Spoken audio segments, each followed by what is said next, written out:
I think he's showing signs of being a top-class sire of sires, and that is the most important thing. He's such a lovely individual, and I think that's come through in his stock as well. He's such an even, placid horse to deal with. He's never wavered from the day he went to stud. He's such a gentleman to be involved with.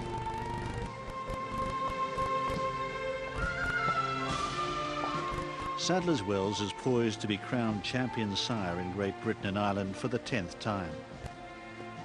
Sadler'S Wells by Northern Dancer was a very good racehorse, but his talent on the racecourse has been surpassed even beyond the dreams of his owners by his exploits at Coolmore Stud. Sadler'S Wells has sired 44 individual Group 1 winners, which gives him a share of the world record with the former New Zealand-based stallion Sir Tristram. The public are always very good judges, and after all, he was the most expensive stallion that we ever syndicated in Ireland. That was a long time ago. So he had a lot of the obvious qualities. You know, he had Group 2-year-old form, and he was a 1.25 mile horse at 3. He was very tough, consistent, sound. Above all, then he had good conformation and an excellent pedigree. So he was an obvious horse for everybody. Also, he's been such a versatile sire over the year. You could almost say he's been all things to all breeders.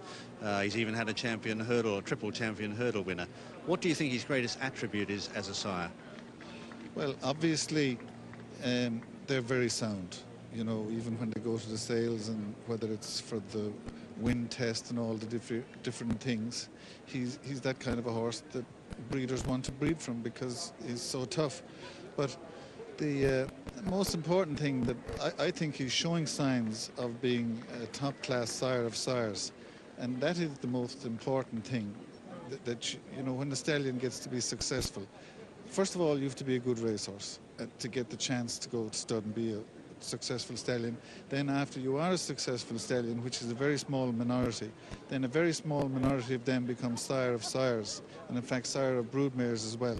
And it looks like the signs are very good that he's going to go all the way through and, you know, leave his mark on the stud book.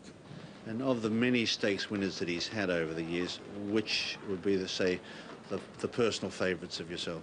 I suppose Monju is, not because he's current, but because probably he's the best and he's the most exciting of all his sons so far. And I say after that, probably Salsabel and King of Kings. This year, Sadler'S Wells set a European record when 3.4 million guineas was paid for one of his sons at the Houghton sales at Newmarket. 3,400,000 and so John Magna, 3,400,000. He's always been a lucky horse. All we need for him to do is to live. He nearly died a few years ago, so if you were to ask me what would I wish he'd do, the longer he lives, the better. Sadler'S Wells has a carefully planned daily routine, which clearly suits him. He'll serve one mare usually first thing in the morning, 3 o'clock in the evening as well. And if things are very busy, he might serve another one at night, about 10 o'clock at night. Well, what about at this time of the year? This time of year, he's just very relaxed. He just comes in the morning to be fed, goes out about half an hour later. He stays out for most of the day this time of year, but he still gets walked.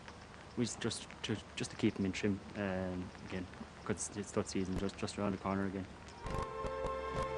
Next season, Coolmore looks forward to welcoming Montjeu and the tough and durable Giant's Causeway.